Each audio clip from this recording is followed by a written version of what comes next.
Je vais lire le message parce que ça vous montre la complexité de l'être humain et que j'adore. J'adore notre état d'esprit. Oser la futilité de créer des belles choses qui en soi ne servent à rien, entre parenthèses, sauf amener du beau et du bonheur dans la vie des autres.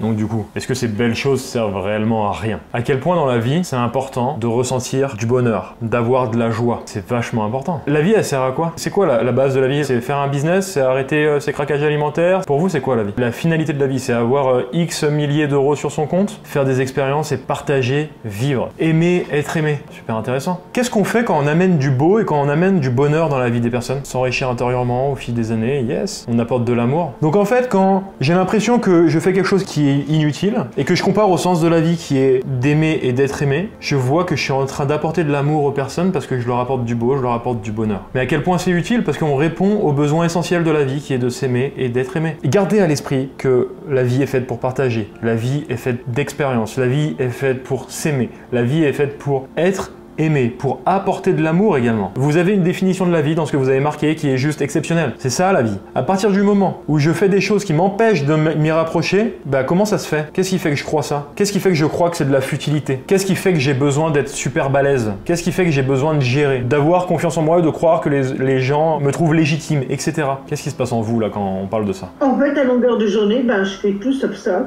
Parce que c'est pas bien, voilà.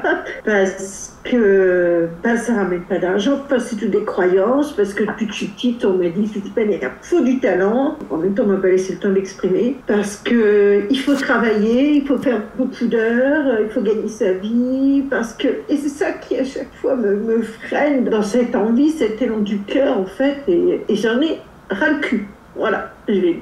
À quel point, là maintenant, et dans ce qu'elle a partagé, de par ce qu'elle est en train de vivre, Sylvie, elle montre que c'est important pour elle, à quel point elle montre qu'elle a envie de vivre quelque chose qui est important pour elle, à quel point elle ose s'exprimer. Yes, même Geneviève, elle s'est baissée comme ça pour montrer que c'est tellement haut. Et donc, tout l'enjeu, il est là, et c'est ce que tu es en train de vivre, c'est juste parfait. Parce que plus on va nous rapporter des choses de il faut ci, il faut ça, etc., plus ça va nous permettre de nous connecter à nous et qu'est-ce qu'on a besoin. Et à quel point ton talent, tu l'exprimes déjà. À quel point les il faut, les on dit, etc., te permettent toi-même de t'exprimer. Parce que c'est déjà le cas. On pourrait aller plus loin encore. Tout ce que vous êtes en train de faire dans la vie, vous vous apportez déjà de l'amour. Les craquages alimentaires, c'est vous apporter de l'amour. Vouloir rapporter de l'argent à la maison parce qu'il faut, etc., c'est réussir à développer sa confiance en soi, se dire qu'il faudrait faire des choses, mais au final, qu'est-ce qu'on s'apporte? On s'apporte de l'amour aussi. Donc on est déjà dedans. Maintenant, c'est simplement de s'aligner avec soi-même et de se dire, qui est-ce qui le dit qu'il faut ramener de l'argent? Qui est-ce qui le dit qu'il faut faire ci, il faut faire ça? Un moyen, des fois, pour se poser la question de, tiens, est-ce que vraiment c'est important pour moi? Est-ce que vraiment je voudrais le faire? Si j'étais seule sur la planète, si j'avais pas de regard de gens, est-ce que je le ferais, ça? Ah bah oui, là tout de suite je le ferais. Ah bah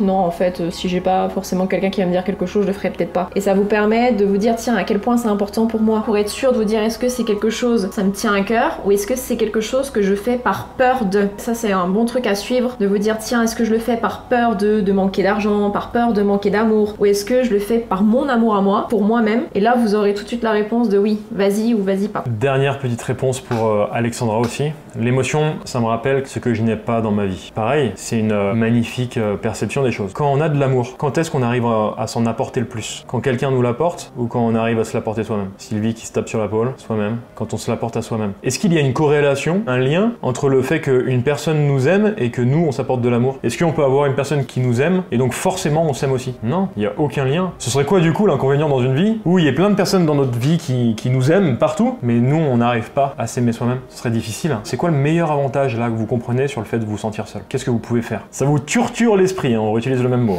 Tu fais ce que tu veux et tu t'apportes ce dont tu as besoin. Et tu t'apportes quoi du coup? Qu'est-ce que vous apportez quand vous êtes seul? De l'amour. De l'amour et du bien. Et ouais, vous comptez pas sur les autres, donc vous avez besoin de vous l'apporter vous-même. Et donc la solitude est un des meilleurs exercices pour apprendre à s'apporter de l'amour. Et donc Alexandra, tu l'as déjà dans ta vie. Tu l'as déjà dans ta vie. Et t'es déjà en train d'apprendre à t'apporter de l'amour et pas à le rechercher chez les autres. Surtout, rappelez-vous que plus vous allez vous aimer vous-même à un degré, plus les gens vont vous aimer au même degré et plus vous allez aimer les gens au même degré. C'est un triangle, surtout si vous êtes dans le monde spirituel, ça c'est une des lois spirituelles, c'est au même degré que je m'aime moi, les gens vont m'aimer et je vais aimer les gens. Donc ça veut dire que si moi je m'aime pas, les gens vont pas m'aimer et je vais pas aimer les gens. Et de toute façon ça se voit, quand on s'aime pas soi et qu'on est seul, on n'attire pas les gens qu'on veut. C'est des gens qu'on attire et on dit mais non ça colle pas, j'ai pas envie d'une personne comme ça dans ma vie, il a rien à voir avec moi ou elle a rien à voir avec moi, mais parce qu'à la base, moi je m'aime pas comme je suis. Donc plus vous allez apprendre à vous aimer comme vous êtes, avec et attention les bons et les mauvais côtés. Apprendre à s'aimer, c'est pas que dans le waouh je suis comme ça, je suis génial, je suis sociable, j'ai confiance en moi. Non, c'est aussi d'aimer la partie de ouais bah je suis en colère, ouais j'ai envie de critiquer des fois, ouais parce que ça fait partie de moi, ça fait partie de ma personnalité. Et plus vous allez apprendre à aimer ces deux facettes, plus vous allez voir que sans vous en rendre compte, vous allez rayonner cet amour autour de vous. Et là bizarrement, la loi de l'attraction, ça va vous apporter des personnes avec qui ça match, avec qui vous résonnez. Mais parce qu'à la base vous avez travaillé sur vous. On ressent beaucoup d'émotionnel là. Si vous en ressentez, c'est que c'est un très bon signe et que c'est un élément clé à travailler chez vous, de comment vous apporter de l'amour. Et de toute façon, vous avez la réponse, hein, on vous l'a dit tout à l'heure. Le but d'une vie, c'est d'expérimenter, d'avancer, de s'aligner à soi-même au fur et à mesure et de réussir à s'aimer, à apporter de l'amour, à recevoir de l'amour aussi, parce que c'est apprendre à en recevoir aussi. C'est comme la confiance en soi, hein, c'est pas quelque chose qu'on coche, c'est quelque chose qui va grandir, c'est un pourcentage qui augmente comme la confiance en soi au fur et à mesure que vous apprenez à vous connaître. Et c'est ok